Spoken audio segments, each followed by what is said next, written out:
बिस्मिल्लाहिर्रहमानिर्रहीम। मैं हूँ आपका मेज़बान अली आफाक और रूहानी मसाइल और उनके हल का सेशन और सिलसिला जारी है।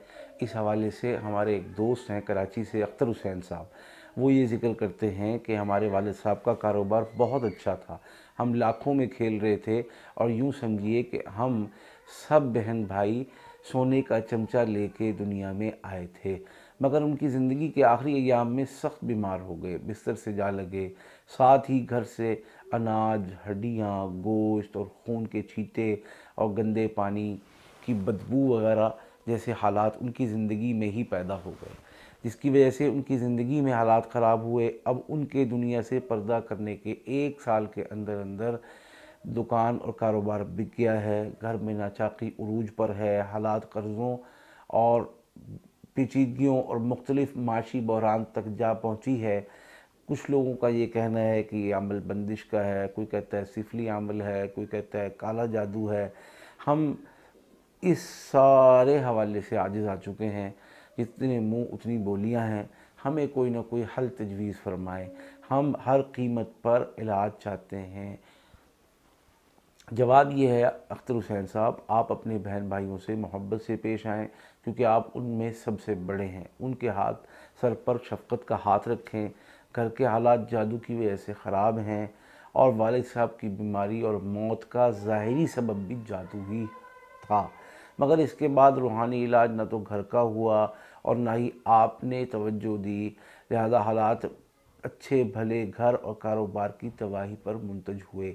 खैर, अब भी कारोबारी जगह और दुकान आपके पास उस दर्जे की नहीं है, लेकिन छोटी दुकान है और छोटा मकान है, लेकिन चलो ना होने से होना बेहतर है, इसको महफूज बनाया जा सकता है। देर आया दुरुस्त आयत के मिस्दाक आपने अब अगर फ़ैसला कर लिया है कि इलाज करना है, तो आपको मेहनत के लिए लंगोट कसना होगा। और करना क्या होगा, आपको इलाज देंगे, इलाज में अपनी पूरी फैमिली, बहन भाइयों को, वालिदा को शरीक करना होगा और साथ ही आपको अमल देंगे पढ़ने का, घर साफ़ करने का, दुकान साफ़ करने का। तो उससे इंशाल्लाह आपका दुकान, आपका घर दोनों भरपूर तरीके से साफ़ हो जाएंगे। यहाँ पर जादू के जितने कनेक्शंस हैं, जादू की जितनी जड़ें हैं, जादू के जितने जाल हैं, इंशाल्लाह वो कट जाएंगे। और कटने के बाद जब ये सब कुछ साफ़ हो जाएगा, फिर आप नई इन्वेस्टमेंट कर सकेंगे। अगर किसी से कर्ज़ा लेकर डालना चाहेंगे तो भी सही होगा, लेकिन ऐन इस वक्त में किसी किस्म की नई इन्वेस्टमेंट, नया प्लान और नए पैसे लगाने की कोशिश हरगिज़ ना करें।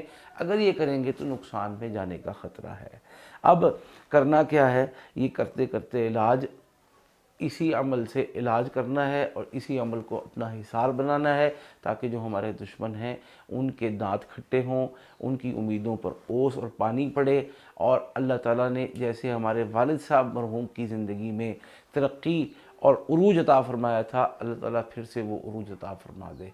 बस इस उरूज के हुसूल के लिए भरपूर सही रुख में मेहनत करना, दुआ करना और सदका देना गरीबों, मिस्कीनों, मोहताजों को, और अपने आप को अल्लाह के सामने आजिज़ बनाकर पेश करना और अपने आप को मिट्टी से बना हुआ, खाक से बना हुआ समझना और ये जहन में रखना हर वक्त कि हम सब ने भी खाक हो जाना है, ताकि किसी का हक़ हम ना रखें और किसी का हक़ रखने की हमारे दिल में जुर्रत और ख्वाहिश और उम्मीद भी पैदा ना हो सके। अल्लाह पाक हम सबको अमल की तौफ़ीक़ नसीब फरमाए।